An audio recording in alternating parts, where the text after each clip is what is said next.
Hello everyone, আজ চলে এলাম 23শে জানুয়ারির একটা তত্ত্ব সাজানোর ভিডিও নিয়ে। তো এই কাজটা করতে গিয়ে আমার একটা খারাপ অভিজ্ঞতা হয়েছে, সেটাই তোমাদের সঙ্গে ছোট্ট করে শেয়ার করি।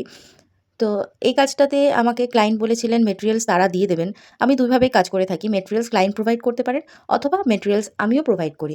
যখন আমি মেটেরিয়ালস প্রোভাইড করি তখন আমার মাথায় রাখতে হয় আমাকে যে কোন শাড়িটা কোন জামাকাপড়ের সঙ্গে কোন ট্রেটা যাবে, কোন নেটের কালারটা যাবে, কোন ফুলের কালারটা যাবে, সমস্তটা আমাকে সুন্দর করে সাজিয়ে নিয়ে আমি ক্লায়েন্টের বাড়িতে উপস্থিত হই।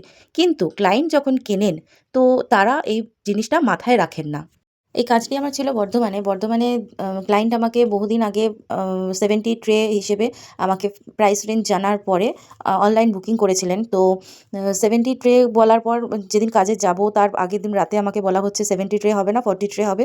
তো এখানে একটা মোটামুটি কথা কাটাকাটির পরে ফিক্সড হয় যে না, ঠিক আছে, 70 ট্রেই হবে। তো সেই মতো আমি নেক্সট ডে আমি কাজে চলে যাই।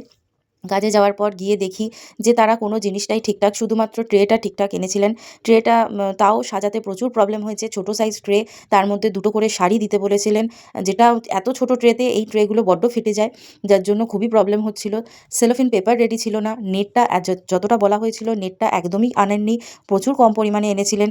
ডল বলেছিলেন, ডলটা ভাঙা ছিল। নেটটা এতটাই কম ছিল যে আমাদের দুবার ওখানে ক্লায়েন্টের বাড়ির লোককে দোকানে পাঠাতে হয়েছিল।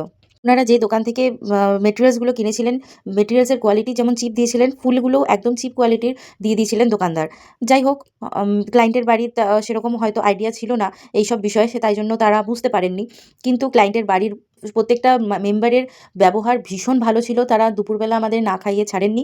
এই ভিডিওটা করা আর এতগুলো কথা বলার আমার একটাই উদ্দেশ্য, তোমরা যারা নেক্সট বুকিং করছো তারা প্লিজ এই ছোট, ছোট বিষয়গুলো একটু মাথায় রেখে বুকিং করবে। কারণ তোমরা তোমাদের স্পেশাল ডেতে স্পেশাল করে তত্ত্বগুলো সাজানোর জন্যই আমাদেরকে বুকিং করো। তাতে যদি তোমাদের এই জিনিসগুলো দেখতে ভালোই না লাগে, তাহলে তো সাজিয়ে কোনো লাভই নেই। আর তোমাদেরও খারাপ লাগবে, আমারও খারাপ লাগবে। তো সবশেষে একটাই কথা, যারা বুকিং করবে তারা স্ক্রিনে দেওয়া নাম্বারটায় কন্ট্যাক্ট করবে আর এই ছোট, ছোট বিষয়গুলো মাথায় রেখে বুকিং করবে। আর ভিডিওগুলো ভালো লাগলে লাইক, কমেন্ট, শেয়ার করে দিও। Thank you.